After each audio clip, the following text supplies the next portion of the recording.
स्वागत. आज आपण एका खास विषयावर बोलणार आहोत. विवेकचारी यांचं संशोधन आहे कोकणातल्या लोकपरंपरा आणि देवदेवस्कीबद्दल. आपल्याकडे काही लेख आहेत, नोंदी आहेत. तर आज आपलं उद्दिष्ट आहे या जुन्या परंपरा समजून घेणं, त्यांचे अर्थ काय, आज त्यांचं काय महत्त्व आहे. सुरुवात करूया. हो, नक्कीच. कोकणात देवदेवस्की म्हटलं की फक्त पूजा नाही येत त्यात. म्हणजे देवधर्माशी संबंधित जी काही कामं आहेत ना, त्या सगळ्यांसाठी हा शब्द वापरतात.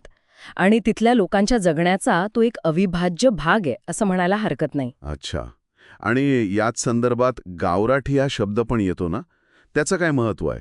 बरोबर. गावराठी म्हणजे गावाचं भलं व्हावं, शांतता राहावी, भरभराट व्हावी, यासाठी तिथले देव, देवता, पूर्वज, आत्मे या सगळ्यांना संतुष्ट करण्याची एक पद्धत. म्हणजे ही एक प्रकारची सामूहिक प्रार्थना किंवा विधी असतो. हो, अगदी तसंच. सामूहिक परंपरा आहे ही आणि खूप जुनी आहे. मग या परंपरांमध्ये देवदेवता कोणत्या महत्त्वाच्या मानल्या जातात? याचं मूळ कुठे सापडतं? मूळ तर काही अभ्यासक म्हणतात पुरापाषाण काळात आहे. नंतर त्यातल्या अनेक देवता पौराणिक प्रवाहात आल्या. बहुतेक कोकणी गावांमध्ये या स्थानिक देवता म्हणजे ग्रामदेवता दिसतातच. आणि इथल्या पूजेबद्दल काय सांगाल? काही वेगळे पण आहे का? असं ऐकलंय की पुजारी अनेकदा स्थानिक गैरब्राह्मण असतात. हो, हे खरंय. हे एक महत्वाचं वैशिष्ट्य आहे. पूजेत सहसा संस्कृत मंत्र किंवा वैदिक पद्धतीचे विधी नसतात. अच्छा. पण तरीही हे विधी खूप जुन्या लोकधर्माशी जोडलेले आहेत. या पद्धतीला 12-5ची देवस्की असं म्हणतात. ही कोकणची एक खास ओळख आहे. 12-5ची देवस्की हे नावच भाली आहे. काय आहे नक्की? म्हणजे याचे टप्पे कसे असतात? 12 आणि 5 हे काय आहेत नक्की? चांगला प्रश्न आहे. यात बघा साधारणपणे 3 मुख्य भाग किंवा स्तर दिसतात.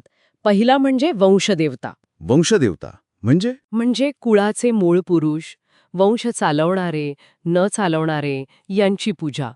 दुसरा भाग आहे स्थलदेवतांचा. जागेच्या देवता. हो, जागेचे रक्षक, जसं बाराचा पूर्वज, भूमीचा पूर्वज, जला आकारी म्हणजे जलदेवता.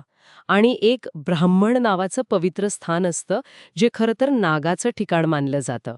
अच्छा. नाग. हं. रंजक आहे. आणि तिसरा भाग असतो तो मुख्य देवतांचा, म्हणजे रयेश्वर, सप्तेश्वर, भगवती, रवळनाथ वगैरे. तर हे जे 12-5 आहेत ना, त्यात 5 मुख्य देवता आणि 12 इतर देवता येतात. समजलं.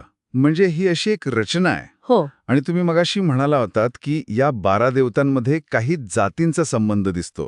हे जरा विस्ताराने सांगाल का? हो, हा मुद्दा महत्वाचा आहे. या 12 देवतांपैकी काही देवता थेट विशिष्ट जातींशी जोडलेले आहेत. उदाहरणार्थ गावडे वंश हे गावडे क्षत्रियांशी संबंधित आहे. रामपुरुष किंवा सुतारदेव हे चारी समाजाशी, मधवळ वंश धोबी समाजाशी, महारगण किंवा म्हारिंगण हे महार समाजाशी आणि जैन पुरुष हे गुरव समाजाशी जोडलेला आहे. जैन पुरुष म्हणजे जैन धर्माचे. हो, महावीर जैन संप्रदायाचा नाही, तर कदाचित वीरशैव लिंगायत जैन समाजाची संबंधित असू शकतं. अच्छा. हे खूपच वेगळं आहे. याचा अर्थ असा घ्यायचा का की या जातींनी गाव वसवण्यात किंवा सुरुवातीच्या काळात तिथल्या कारभारात महत्वाची भूमिका बजावली असेल? बरोबर. यावरून तसा अंदाज बांधता येतो की पूर्वी या जातींचं स्थान महत्वाचं असावं, कदाचित प्रशासनातही सहभाग असावा. पण आज काय दिसतं? आज अनेक ठिकाणी हे समुदाय फक्त देवळाचे सेवेकरी म्हणून मर्यादित राहिले आहेत. त्यांना कुळावी म्हणतात आणि प्रशासकीय अधिकार इतरांकडे गेले आहेत. म्हणजे मान राहिला पण अधिकार गेला असं काहीसं? हो, तसं म्हणता येईल. काही लोक म्हणतात की हा मान त्यांनी गावाला दिलेल्या सेवेबद्दल होता. पण मग एक प्रश्न येतो मनात, कोणता? की जर सेवेबद्दल मान होता तर मग इतरही सेवा देणाऱ्या जाती होत्या की नाही? जसे भटजी, न्हावी, चांभार, त्यांच्याशी संबंधित देवता या 12-5 का दिसत नाहीत? खरंय. हा विचार करण्यासारखा मुद्दा आहे. म्हणजे या परंपरा आणि त्यातले समुदाय हे कायम स्थिर नव्हते. त्यांच्यात बदल होत गेले असतील. काही समुदाय कदाचित नाहीसही झाले असतील. काय कारणं असतील यामागे? अनेक कारणं आहेत.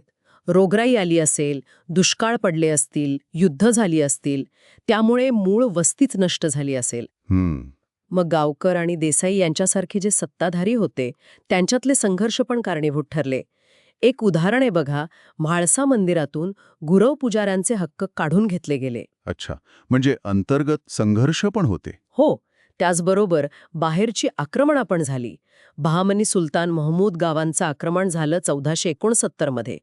काही स्थानिक बंड झाली, जसं धारणे कुटुंबाचं बंड. यात देवळं उद्ध्वस्त झाली, काही ठिकाणी नवीन देवता आल्या. हे सगळं सतत बदलत राहिलंय. म्हणजे ही देवस्की काही दगडावरची रेष नव्हती, तर एका प्रवाहासारखी होती. काळानुसार बदलत गेली. अगदी तसंच. आजच्या चर्चेतून हेच महत्वाचं वाटतं की कोकणातली देवदेवस्की ही खूप प्राचीन तर आहेच, पण ती तेवढीच लवचिक पण आहे. ती तिथल्या समाजाच्या घडणीशी इतकी जोडलेली आहे की ती स्थिर राहिली नाही, तर काळासोबत बदलत राहिली. आणि हे सगळं ऐकल्यावर एक विचार येतो मनात.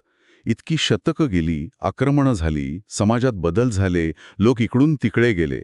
तरीही या लोकपरंपरा कशा टिकून राहतात आणि बदलत्या काळानुसार स्वतःला कसं बदलतात? आपल्या संस्कृतीचं जे सातत्य आहे, त्याबद्दल हे काय सांगतं? खरंच विचार करण्यासारखा मुद्दा आहे.